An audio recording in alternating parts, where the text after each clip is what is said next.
ओम शांति। 31 मार्च 2025। आज की मुरली का सार। बाबा ने कहा, मीठे बच्चे, तुम अभी पुरानी दुनिया के गेट से निकलकर शांति धाम और सुख धाम में जा रहे हो। बाप ही मुक्ति, जीवन मुक्ति का रास्ता बताते हैं। मीठे बच्चे, तुम अभी पुरानी दुनिया के गेट से निकलकर शांति धाम और सुख धाम में जा रहे हो। बाप ही मुक्ति, जीवन मुक्ति का रास्ता बताते हैं। पुरानी दुनिया यानी ऐसी दुनिया जिसमें देह अभिमान ही नेचुरल बन गया है, जिसमें सोचने का तरीका, चीज़ों को देखने का जो नज़रिया है वो पूरी तरह से देभान से प्रभावित है। एक एक संस्कार, मन का एक एक संकल्प इससे ग्रस्त है। तो बाबा कहते, ऐसी पुरानी दुनिया से निकलकर शांति धाम और सुख धाम में जाना, मुक्ति और जीवन मुक्ति की स्थिति का अनुभव कराना या उसका रास्ता दिखाना, बाबा कहते ये बाप ही करते हैं।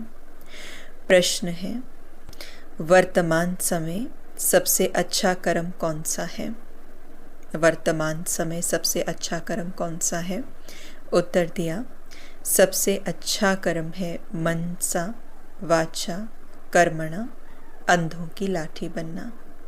मनसा वाचा कर्मणा अंधों की लाठी बनना, ये सबसे अच्छा कर्म बाबा ने बताया। तुम बच्चों को विचार सागर मंथन करना चाहिए कि ऐसा कौन सा शब्द लिखें जो मनुष्यों को घर का यानी मुक्ति का और जीवन मुक्ति का रास्ता मिल जाए। मनुष्य सहज समझ लें कि यहाँ शांति सुख की दुनिया में जाने का रास्ता बताया जाता है। तो सबसे अच्छा कर्म बाबा ने हमें क्या बताया कि मनसा वाचा और कर्मणा अंधों की लाठी बनना, और उनको ये एहसास दिलाना कि सुख शांति मुक्ति जीवन मुक्ति जाने के लिए एक ही रास्ता है। तो अंधों की लाठी कैसे बने? मनसा वाचा और कर्मणा। यहाँ पर अंधा किसको कहा गया है? हमें तो बाबा ने कह दिया तुम सपोर्ट हो, तुम लाठी हो, लाठी बनो।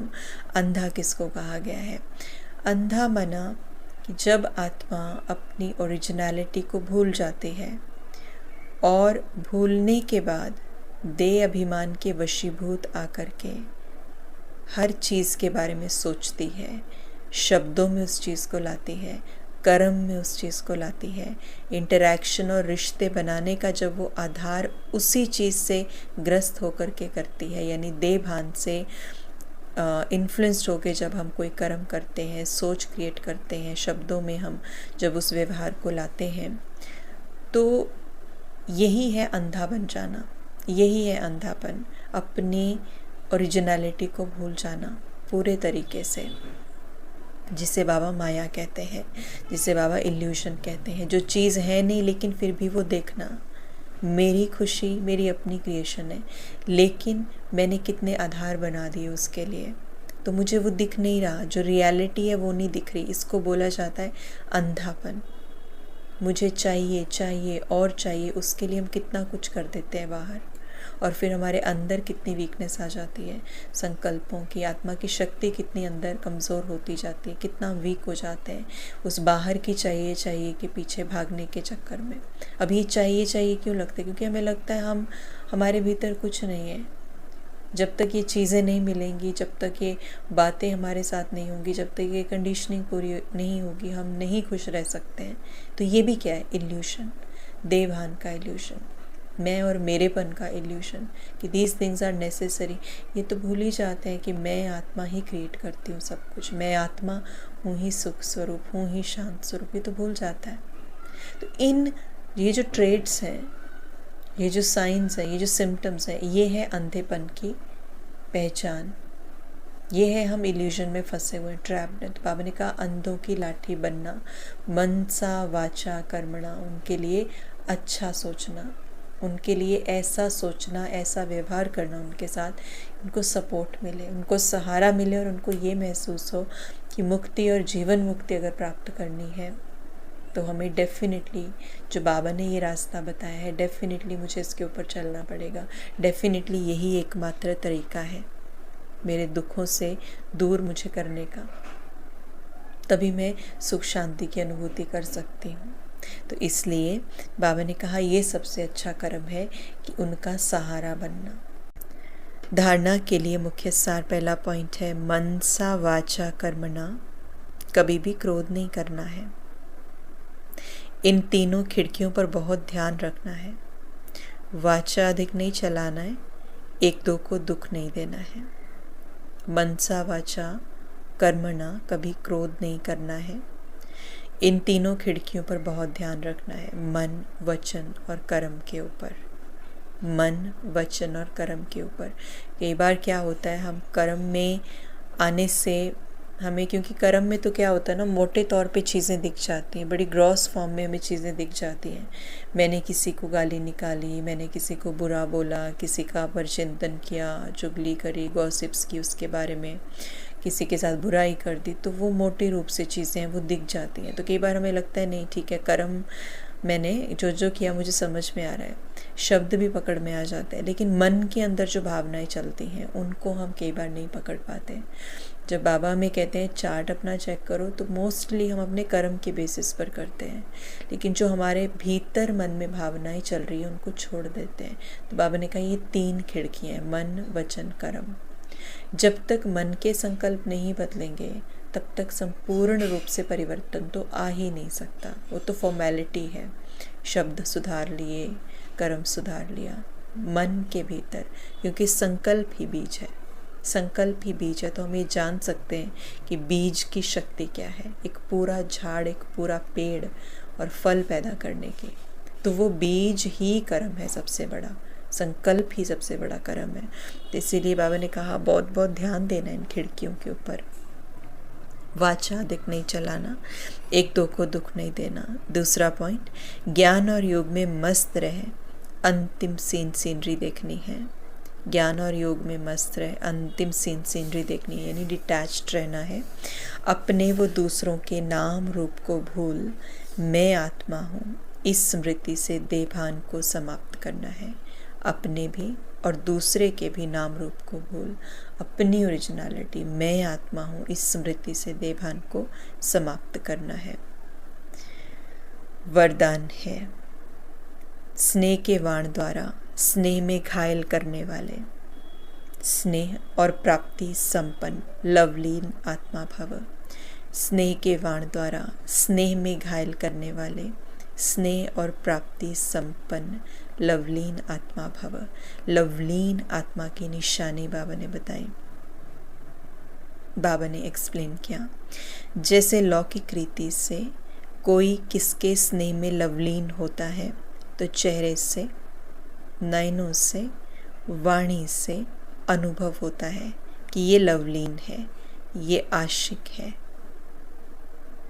जब कोई किसी से प्यार करता है, स्नेह में लवलीन होता है, तो बाबा कहते कि उस व्यक्ति के प्रेम का प्रभाव क्या है, ये दूसरे व्यक्ति के चेहरे से, नयनों से, वाणी से महसूस होता है। तो वो प्यार कि अब बाबा ने कहा आशिक है, लवलीन है, ये महसूस कर पाते हो। ऐसे जब स्टेज पर जाते हो तो जितना अपने अंदर बाप का स्नेह इमर्ज होगा, उतना ही स्नेह का वाण औरों को भी स्नेह में घायल कर देगा। भाषण की लिंक, सोचना, पॉइंट दोहराना, ये स्वरूप नहीं हो। स्नेह और प्राप्ति का संपन्न स्वरूप, लवलीन स्वरूप हो। फिर से रिपीट करते हैं, जब स्टेज पर जाते हो तो जितना अपने अंदर बाप का स्नेह इमर्ज होगा, उतना स्नेह का वाण औरों को भी लगेगा। बाप के साथ प्यार का अनुभव इमर्ज होना चाहिए, तब बाबा कहते वो वाण लगेगा, तब उनको महसूस होगा। अब कैसे महसूस होता है? अगर हम नॉर्मल एक एग्जांपल लें, किसी व्यक्ति से हमारा बहुत प्यार है ना, तो वो प्यार हमारे भीतर से कब बोलता है? सबसे पहले तो हमारा उस व्यक्ति के साथ अनुभव कैसा रहा है, हमारा उस व्यक्ति के साथ रिलेशन कैसा रहा है, हमें उस व्यक्ति के बारे में कितना पता है, उसके नेचर के बारे में, उसकी भावनाओं के बारे में, उसकी विचारधाराओं के बारे में, हमारा पर्सनल लाइफ का अनुभव कितना अच्छा है उसके साथ। जितना वो अनुभव अच्छा होगा उतनी प्यार की भावना हमारे अंदर गहराती जाएगी और उतना उस प्यार का प्रभाव हमारे शब्द बोल पे रहेगा। तो उसी प्रकार से ऐसा नहीं कि हमने मुरली सुनी या हम ज्ञान में चल रहे हैं, लेकिन अगर वो भावना भी नहीं है, क्योंकि भावना बहुत गहराई वाली छाप छोड़ती है हमारे भीतर। भावना, क्योंकि भावना जो है वो शब्दों से परे है। भावना जो है वो किसी लॉजिकल या रैशनल थिंकिंग से परे है, उसको किसी लॉजिक के साथ नहीं समझा जा सकता है। और भावना सबसे गहरा इम्पैक्ट छोड़ती है, गहरा इम्पैक्ट। तो जब हमें बाबा के ज्ञान की अनुभूति होती है, जब हमें बाबा की विचारधाराओं की अनुभूति होती है, जब हमें बाबा के साथ रिश्ते की अनुभूति होती है, उसके साथ प्यार की अनुभूति होती है, उसके साथ शक्ति की अनुभूति होती है, जब हमें समझ में आता है कि वही जिसे बाबा कहते हैं ना कि आई एम द कम्फर्टर, कि मैं तुम्हारी रूह को कंफर्ट देने वाला हूँ, आराम देने वाला हूँ। तो वो जो आराम की अनुभूति आत्मा को होती है उसके साथ के साथ, तो उस आत्मा के अंदर वो स्नेह का बीज पनपता है जो उसको लवलीन बना देता है। तो हमें ये अनुभव करना ज़रूरी है पहले। जब ये अनुभव होता है तब वो प्यार हमारे चेहरे से, नैनों से, बोल से झलकता है। ये अनुभव ज़रूरी है उस रिश्ते का, उसकी बातों का, उसकी श्रीमत का अनुभव ज़रूरी है।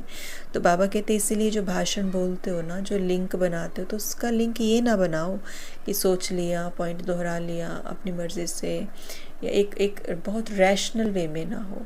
तो बाबा कहते हैं उसका अनुभव हो, है ना। स्नेह और प्राप्ति का संपन्न स्वरूप, आपको स्नेह भी है और आपके चेहरे पे वो प्राप्ति दिख भी रही है, आपका पर्सनैलिटी बोल रही है आपकी पूरी। तो वो लवलीन स्वरूप हो, अथॉरिटी होकर बोलो। अथॉरिटी होकर बोलने से उसका प्रभाव पड़ता है। स्लोगन, संपूर्णता द्वारा समाप्ति के समय को समीप लाओ। संपूर्णता द्वारा समाप्ति के समय को समीप लाओ। अपने आप को कंप्लीट जितना बनाएंगे उतना समाप्ति का समय समीप आएगा। अव्यक्त इशारे, सत्यता और सभ्यता रूपी कल्चर को अपनाओ। ये तो सब समझने लगे हैं कि ये कोई है, लेकिन यही है और ये एक ही है। ये हलचल का हल अब चलाओ। बाबा कहते ये तो सबकी समझ में आ रहा है कि ये कोई है, मतलब ठीक है ये कुछ है जो समाज में चेंज ला रहे हैं, लेकिन अभी सबको ये नहीं लगता है कि यही this is the only solution, यही एकमात्र सॉल्यूशन है। बाबा कहते हैं इसका हल चलाओ। अभी और भी हैं, ये भी हैं, यहाँ तक पहुँचे हैं, लेकिन ये एक ही है, अभी ऐसा तीर लगाओ। धरनी तो बन गई और बनती जाएगी, लेकिन जो फाउंडेशन है, नवीनता है, बीज है, वो है नया ज्ञान, निस्वार्थ प्यार है, रूहानी प्यार है। ये तो अनुभव करते हैं, लेकिन अभी प्यार के साथ साथ ज्ञान की अथॉरिटी वाली आत्माएं हैं, सत्य ज्ञान की अथॉरिटी है। ये प्रत्यक्ष करो तब प्रत्यक्षता हो। ऐसा बाबा कहते समझते हैं, अच्छा काम कर रहे हैं, बढ़िया काम कर रहे हैं, निस्वार्थ प्यार है, रूहानी प्यार है, स्पिरिचुअल कार्य है, लेकिन यही एकमात्र सॉल्यूशन है, यही एकमात्र ज्ञान है, यही एकमात्र सत्य ज्ञान की अथॉरिटी है। इतना डीप निश्चय बैठ जाए, यही हल है। तो बाबा कहते ये प्रत्यक्षता है। ओम शांति।